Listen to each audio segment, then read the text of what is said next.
ng ating nesting haul and yung mga ipapakita ko sa inyo are still bought from the department store ng SM. Wala naman ito sa checklist ko pero kinuha ko pa rin. So this is from Peekaboo, yung head shaping pillow. So yan yung design na kinuha namin. We also bought 4 packs ng dry wipes. Neo Fresh Baby Dry Wipes. So sa isang ganito merong 40 sheets or 40 wipes. Ito yung sabi ng kapatid ko na better to have daw ng marami. Iwa-wipe muna si baby after niyang mag-poopy with wet wipes. And ito namang dry wipes yung gagamitin mo para mawala yung pagkakabasa sa bambam ni baby. Para dry. Ayan. Kaya nga siya dry wipes. Ito pa. Ang ganda nito. Ang ganda ng tela nito. Bib, 2 piraso siya. Yung isa plain yung design and then yung isa dots lang. Ayan, na color blue. Ang maganda dito is dito na sa side mo ikiklip para madali siyang matanggal. We also bought this frog suit or overall para kay baby. Sobrang cute. Ito yung from BB. Kasi ito yung iniisip ko na parang pwedeng going home outfit ni baby. Ngayon pala, grabe pinaghahandaan na yung mga going home outfit. So,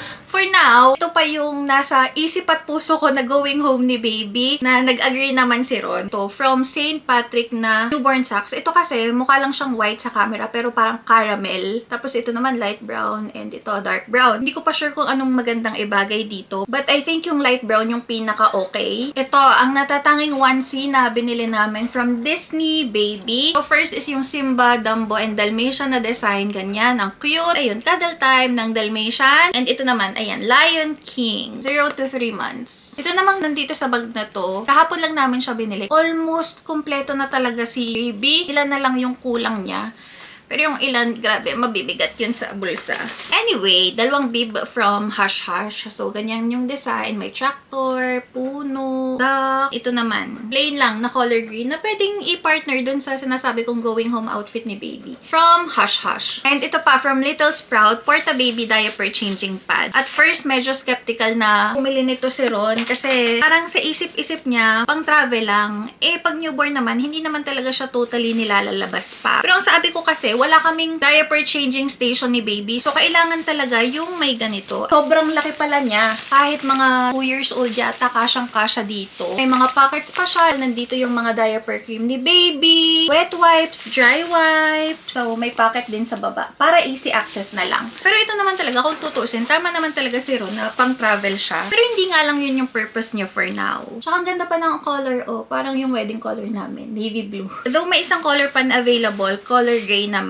Pero mas gusto ko lang talaga to. Pagdating naman sa diapers, meron kaming 2 brand ng newborn diapers. Ito kasi, bigay ng friend namin ni Ron. Pampers na for newborn, meron siyang 40 pieces. Aircon dry tape. Galing to sa kanya. Thank you, Ate Jaymel. And bumili din kami ni Ron ng newborn na 90 pieces siya. Air Pro Lux Baby Diaper. Meron ako nabasa na may mga instances daw na mahina yung 10 na pag-change ng diaper pagdating sa newborn. So, kung tutuusin pala, itong isang box na to, na akala na namin, ang dami-dami na, if yun ang susundin, parang good for 9 days lang to. Ang plano namin, ito yung diaper ni baby pag daytime, at ito naman pag nighttime. So, hopefully, parehong hiyang si baby, at walang maging problema. And then, ito pa yung ipapakita ko sa inyo. Ayan. Magaan lang naman siya. Kalang siyang mabigat. Alam niyo yun, ang sistema, since nga, 4 boys, yung magpipinsan, no? So, 2 anak ng panganay kong kapatid, 3 years old, 1 year old, tapos itong pangalawa kong kapatid, 3 months old yung baby niya, and ako, mga anak pa lang ako. So, parang alam niyo yun, mga hand-me-down sila.